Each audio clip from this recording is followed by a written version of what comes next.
Welcome back. All right, so we're going to review the other four games tonight. Yeah, it's an early night for me. I am perfectly fine with that. That does not bother me at all, and I've even got tomorrow's preview board already.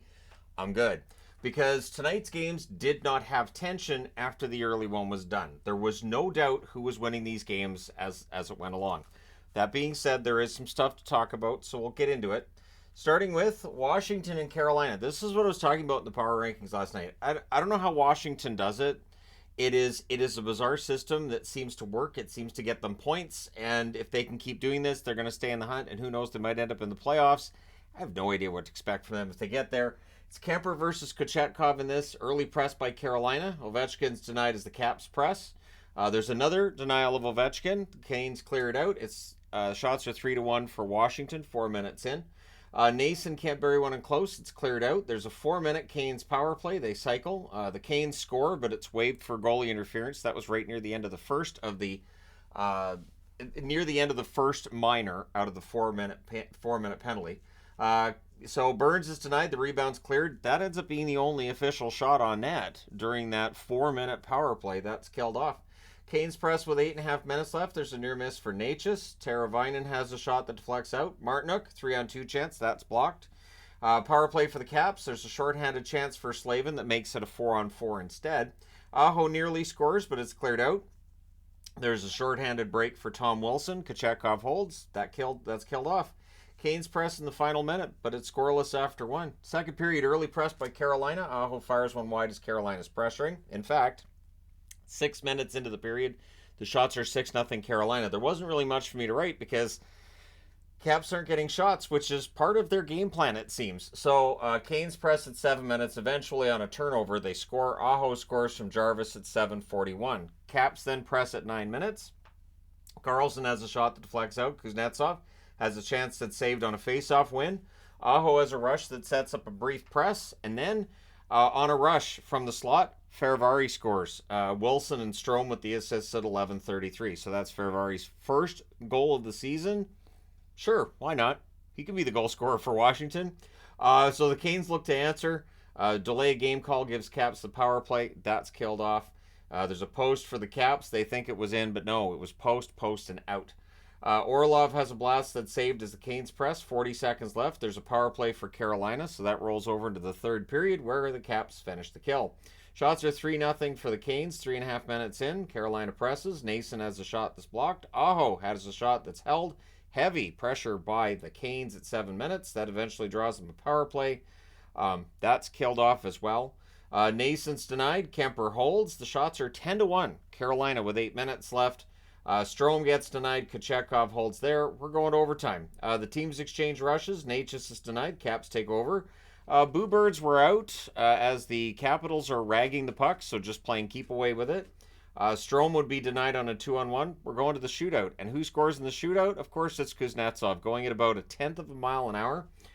He gets the winner, and so the Capitals win this in a shootout 2-1. They go to 15-9-4 with the win. The Canes 16-12-3 with the overtime loss. Shots on net, 7 apiece in the first, 8 apiece in the second. 12-5 Carolina in the third. Both teams had one shot in the overtime. Final shots 28-21 Carolina. Power plays Washington 0-4, Carolina 0-5. The hits 14-7 for Washington. Kemper saves 28 out of 29. Kochetkov, another good start. 20 saves on 21 shots for Kochetkov. So as we're about a month out from Anderson returning, Kochetkov's looked good. Maybe the goaltending is stabilizing, at least a little bit for Carolina. All right, next up. Anaheim and New Jersey. Now, you know Anaheim's due for a good game. I didn't expect it necessarily against New Jersey, but here we are. New Jersey's not great on the second half of back-to-backs. With this result tonight, they are 1-5-1 in the second half of back-to-backs, which means that other than that, they're 15-7-0. So, yeah, the second half of back-to-backs absolutely hurting their record. Gibson versus Schmid in this one, and the Devils wearing the jersey. Things get pushy 21 seconds in, because why not? Jack Hughes has a shot kicked aside. Minchikov prevents a goal. The Devils press at 3.5 minutes. The shots are 4-0 New Jersey, 4 minutes in. It's all Devils through the first 5 minutes, but then there's an O-zone penalty by Ball. And Ducks come out of that with the power play. So that's killed off. And then out of the box, Ball decides to start punching again. So there you go. Howell is robbed on a turnover. We get a power play for the Devils. Holtz has the shot that's kicked aside. It's cleared out. Henrique fires one wide on a 3-on-2. The Devils go back to the power play. That's killed off. 2 shots on the power play there.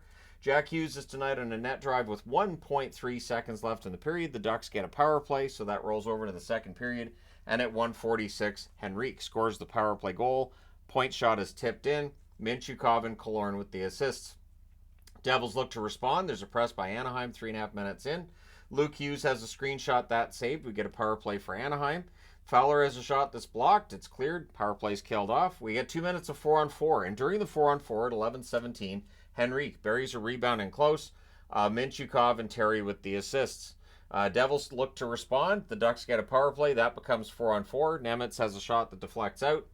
Vetrano has a 2-on-1 shot that's saved. Everything ends up being killed off in that. And then McLeod, 5-on-5 goal here. Lazar and Bastian with the assists at 19:16. He scores that one on a rush. And so it's 2-1 in favor of Anaheim after 2. Third period, Dostal is in. Gibson left, apparently sick.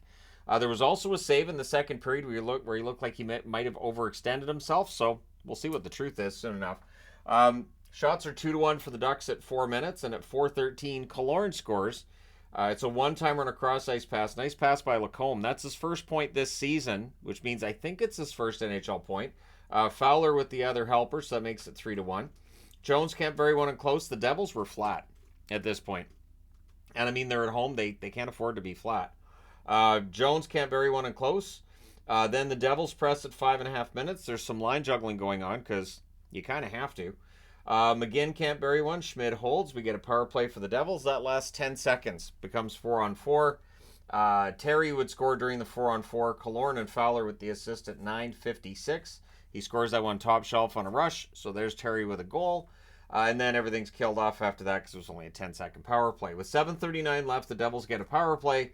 So they pull the goalie because you're down by 3. And that leads to an empty net, shorthanded goal for Henrique and his first career hat trick. It's a long career. He's finally got his first hat trick. That's at 14:12. And that's the end of the story there. The Devils lose this one 5-1. The Anaheim Ducks go to 11-19 with the win. The Devils 16-12-1, and they lost a chance to make up some space between themselves and the Carolina Hurricanes.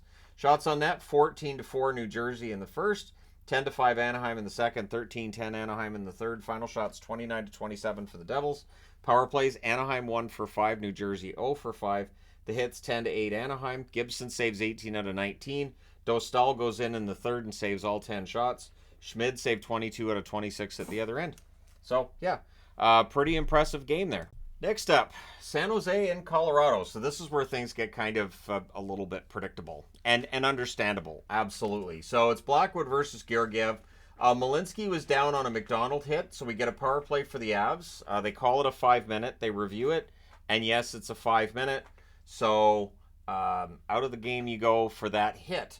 Malinsky takes the hit from McDonald. McDonald's gone for the rest of the game. He was playing as a forward tonight. He can play forward or defense, but it leaves the Sharks shorthanded. So the Sharks block. They clear. They're good through the first 2.5 minutes. And honestly, there's about 30 seconds left in the 5-minute power play when they score. So Nichushkin opens the scoring on the power play from Rantanen and Drouin at 7:18, right near the end of the major. The Sharks finish off the kill. So for a 5-minute power play, it's not as bad as it could have been, right? The Avs do press after. The shots are 5-1 in favor of Colorado, 8.5 minutes in. Avs go back to the power play. McKinnon's denied. They cycle, and they score on this one. It's Rantanen tipping it in. McKinnon and Taves with the assist at 12:15.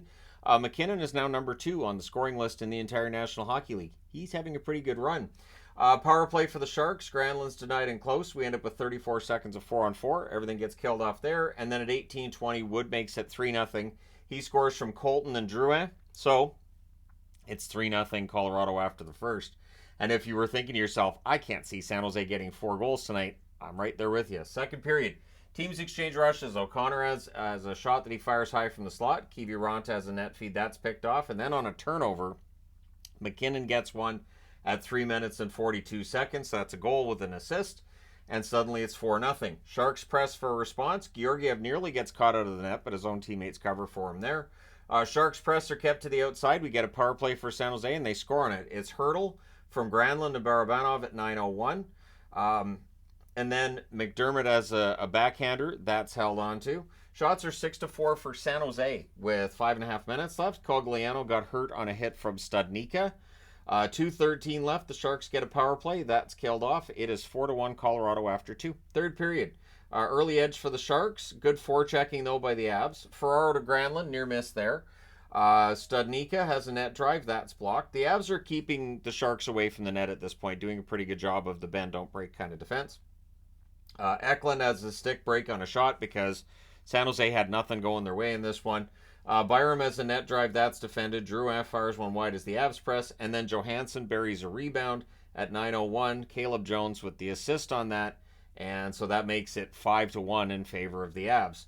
McKinnon is denied on a break. Then we get a power play for San Jose, and they score on it. The power play was going for them. Hurdle gets his second of the game. Eklund and Granlund with the assists at 10:43. And then the Sharks press for another. There's a little bit of hope. Zetterlund's denied and close. They would pull the goalie, and that allows the empty netter. It's McKinnon. Because, of course, it's McKinnon. He gets the empty netter of 15:11, and things get punchy with 26.9 seconds left. But in the end, it's a 6-2 win for the Avs. The Avs go to 19-10-2 with the win. San Jose 9-19-3 with the loss. Shots on net 15-7 for Colorado in the first. 7-6 San Jose in the second. 14-8 San Jose in the third. Final shots are 29-28 for Colorado. Power plays, both teams go 2 for 4. The hits 24-16 for San Jose. Blackwood saved 23 out of 28, and Georgiev saves 27 out of 29. So impressive game all around. If you're an Avs fan and if you're a Sharks fan, well, I mean, you know, they're back to 10 games below 500. So what I was talking about, this is why I wasn't like, oh, maybe they're going to get into it. The odds are not in their favor. All right, next up, last game of the night, Ottawa against Vegas. So I think I might have picked the right Ottawa magnet. I don't know. Ottawa, this is the longest losing streak of the year for them now and again. I talked about it in the video the other day, and so they really need to string some wins together. The schedule doesn't favor them, though. So it's Korpisalo versus Hell. The gold helmets being worn with those third jerseys. The gold helmets belong with gold jerseys, or just don't have gold helmets. Anyways, it's just looks goofy. So early press by the Sens, but then on a rush, Eichel buries one. Barbashev and Hutton with the assists at 1:37. It was a 2-on-1. I don't know if there's a team more dangerous in transition than Vegas. I don't think there is. So the shots are 3-2 Ottawa at 4.5 minutes. We get a power play for the Sens, and they score on it. It's Norris from Stützle and Sanderson at 6:25. It's a one-timer 5-hole, and it's 5-hole because Hill clearly couldn't drop on the play. This is normally where he would go into the butterfly, and he immediately leaves the net. And the announcers mentioned, and it did. It felt like Ottinger. So Aiden Hill takes himself out of the net, and in goes Logan Thompson. So this is a chance, right? This is a chance for Ottawa. They don't really take advantage of it, though. So there's a power play for Ottawa, early clear by Vegas, and then Ottawa does score. Greg gets a goal from Giroux and Chychrun at 10:55. He wires that one past a screen. Eichel's then denied on a fast break as Vegas looks to answer. Haig has a tip shot that's held, and then from a distance, and that's not a great goal. Marchessault scores. Howden and McNabb with the assists at 13:32. It was one of those ones that it went in, and I was like, seriously, that went in? Oh, not great. So it's 2-2, and it really did take the wind out of the sails for Ottawa at that point. So the Sens press with 4 minutes left. Giroux's denied. The Sens have a little bit of momentum going, and then with 1:08 left, Vegas gets a power play. So that rolls over into the second period. There's a shorthanded clear by Norris that ends it, and to Ottawa's credit, they did not allow a shot during that power play by Vegas.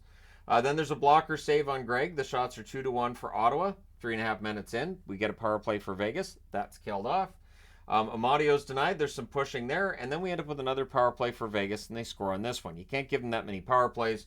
Roy on a nice deke on a power play.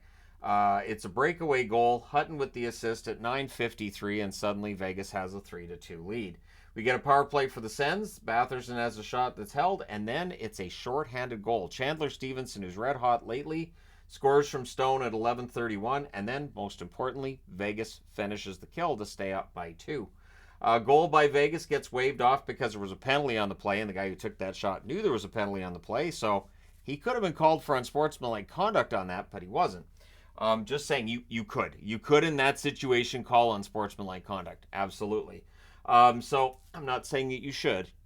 I'm saying that you can. So we'll just leave it at that. So Norris has a shot that's blocked. It's cleared out. And yeah, Vegas kills that one off. Pressed by Vegas in the final minute, and eventually that pressure pays off. At 1948, it's Barbashev, Haig, and Stone with the assists. So former Ottawa Senator Mark Stone, now the captain of the Vegas Golden Knights, had a pretty good night. So it's a rebound that's buried by Barbashev, and then with 3 seconds left, the Sens get a power play. So, of course, that rolls over into the third period. Pretty aggressive penalty kill by Vegas, and they do kill that off. Hitting's picking up. There's a press by Vegas at 4.5 minutes. They end up getting the power play, and they score on it. It is Carlson from Stone and Eichel at 5:43. Then there was a crossbar for Tkachuk. Again, wasn't Ottawa's night. We get a power play for Vegas. That's killed off. And then later in the game, at 18:39, Tkachuk gets a goal, his 14th of the season. Batherson and Norris with the assists. But that's as close as you get. The Vegas Golden Knights win this one 6-3. They go to 21-6-5 on the season, and Ottawa 11-15 with the loss in this one. Shots on net 10-9 Ottawa in the first, 15-5 Vegas in the second, 10-7 Ottawa in the third. Final shots 31-25 for the Vegas Golden Knights. Power plays, both teams go 2 for 5 on the power play. Hits 34-20 in favor of Ottawa. Korpisalo saves 25 out of 31. Aiden Hill saved 2 out of 3, and then he took himself out of the game. And Logan Thompson saved 20 out of 22. Good relief appearance by Thompson. And for Vegas, things are still pretty good. So there you go. Let me know your thoughts in the comment section below, as always. Don't forget to hit like and subscribe if you haven't done so already. Thank you guys so much for watching. I'll talk to you again soon.